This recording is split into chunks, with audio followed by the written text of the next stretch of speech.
Just a bit disappointed, that's all. Hazel, I told you not to have grog on the premises. Hey, you're drunk, aren't you? No. I'm all right, really. Don't lie to me, Hazel.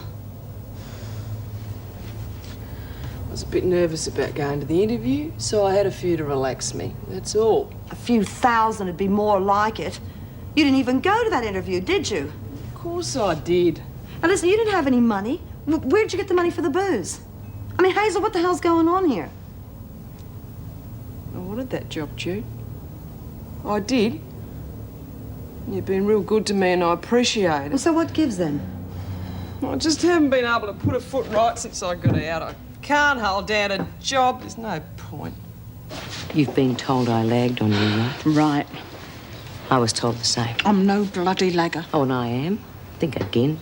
Should have been better than that by now. Anyway, if we were both told that we'd lagged on each other, what do you think that they expected to happen when we got together again? Exactly what happened yesterday. I don't get it. If we didn't dob each other in, then someone else must have. And that someone else must also have lit the second fire. She probably put us into the cops to get them off her back. Well, why haven't they sorted all that out? I think they have. Partly. And we have been put back together again to do their dirty work for them. We have been set up, Chrissy.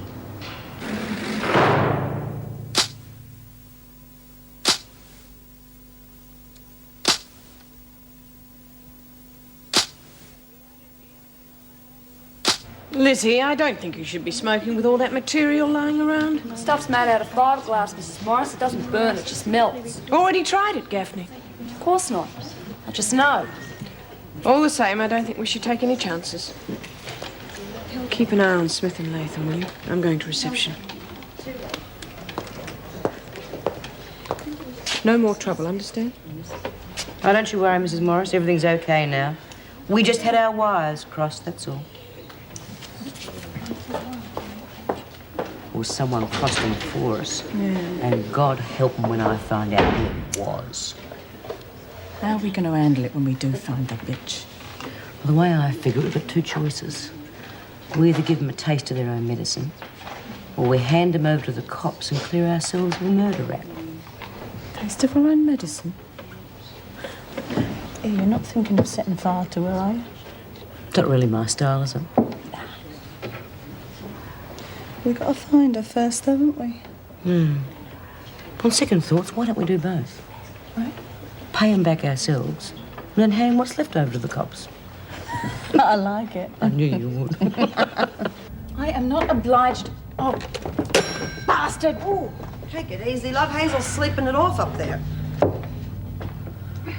Oh, sorry. How is she? Oh, she's okay, you know. That's because she's asleep. The minute she wakes up, she's going to have a hell of a headache, though. Listen, what's eating you? That was Jeffrey's solicitor on the phone. He wants to talk to me before the coroner's hearing. Yeah, well, you've already told everything to the cops. Tell them to speak to them. Oh, I told him that. He said there were a few details he wanted to go over personally. I bet. I can't prove a thing, you know. I know, and that's what I told him. You should have heard him. He's good. So he ought to be. Jeffrey's can afford to have the best. There'll be no expense spared to prove that Alan's death was my fault. Listen, honey, they can't prove what isn't true. Oh, really? Well, just don't talk to them till the hearing. I'll try. I got to go over to Woodridge. I'm sorry, but it's really important. You going to be all right? Yeah, sure. Well, you know where to get in touch with me if you need me, right? If Hazel wakes up, look out for her. I think she might need some help. This place is driving me nuts. I thought Wentworth was bad enough. Yeah, there's no place like home. You know, I used to dream about being locked away in a men's prison by mistake. Wasn't like this, though. I'll bet. Nah. See, the whole place is packed out. And for some strange reason, the screws don't realise that I'm a girl. That wouldn't be hard to imagine. How'd you like your face broken, Margot? How'd you like to try it, smart Oh, ass? she was only joking. We're all a bit uptight. It's this bloody place. Tell you what, how about a little sing-song? Oh, what? Why not? It might brighten us up a bit. Come on, Margot, you start. You were really good at the concert. Forget it. I'm not in the mood. Maybe she's turned pro. Maybe she only sings for the right audience at the right price. And what's that supposed to mean? Oh, there I go again, being too subtle. Smith, come with me, will you? You've got a visitor. If it's the D's again, you can tell them I'm out. It's Judy Bryant. Oh, that's different. Hang on. Mrs. M, when are we going to get out of this joint? I don't know, Lizzie, but I hear the renovations are top priority, so it shouldn't be too long. Oh, well, nice new prison to go home to. At least something good's going to come out of the fire. Oh, yeah? Just tell that to Mouse and Barbara.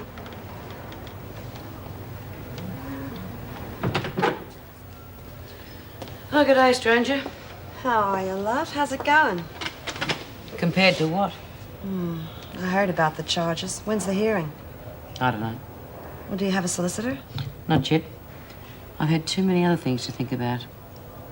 I've been trying to find out who burned the old homestead down. Well, you and Chrissy are going to need someone to represent you. Listen, I got a lot of contacts at the legal aid, because of the house. I'll give them a ring and see what I can do. Thanks, love. That'll take at least one thing off my mind. Hey, how's the house going? Huh. Not bad, considering they tried to close us down. They? Who's they? It doesn't matter now. It's all fixed thanks to one of the residents. Oh, I wish I was there to give you a hand. So do I.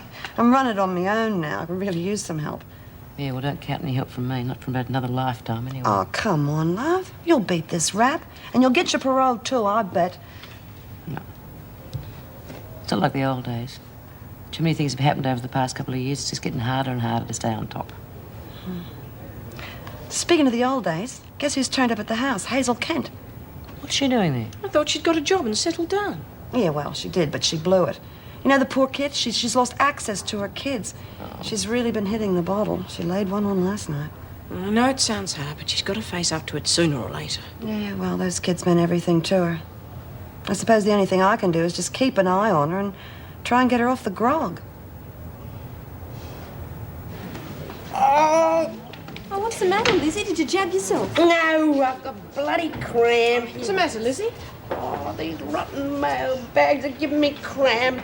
My hands are no good for this sort of work, Mrs. M. Couldn't I do kitchen duties or something? I doubt it, Lizzie. The kitchen's entirely run by men. Well, I don't care about that, and they're hardly going to bother about me, are they? Yeah, but maybe they're worried about what you're going to do to them. Don't be so bloody filthy. Judging by the slops we've been served up, I reckon they could do with a woman's hand in that kitchen. Well, I'll have to have a word with Mr. Carson and see what he thinks. Oh, will you, Mrs. M? I mean, if he doesn't want me messing with the men's tucker, maybe he'd let me cook for the Wentworth lot. Well, come on. See what I can do. Beauty. Thanks a lot, love. It's a lot better. Hey, Paddy. Over here.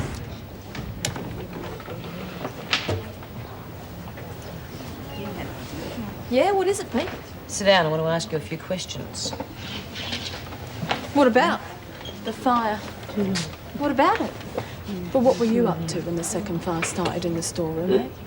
What do you mean, what was I up to? What she means is where were you and what were you doing?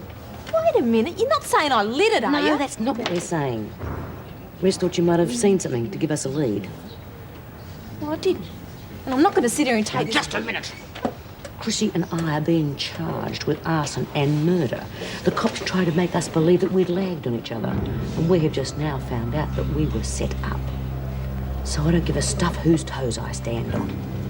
I'm going to find out who lit that second fire, and when I do, we'll know who lagged on us. Are you taking all this in, big ears?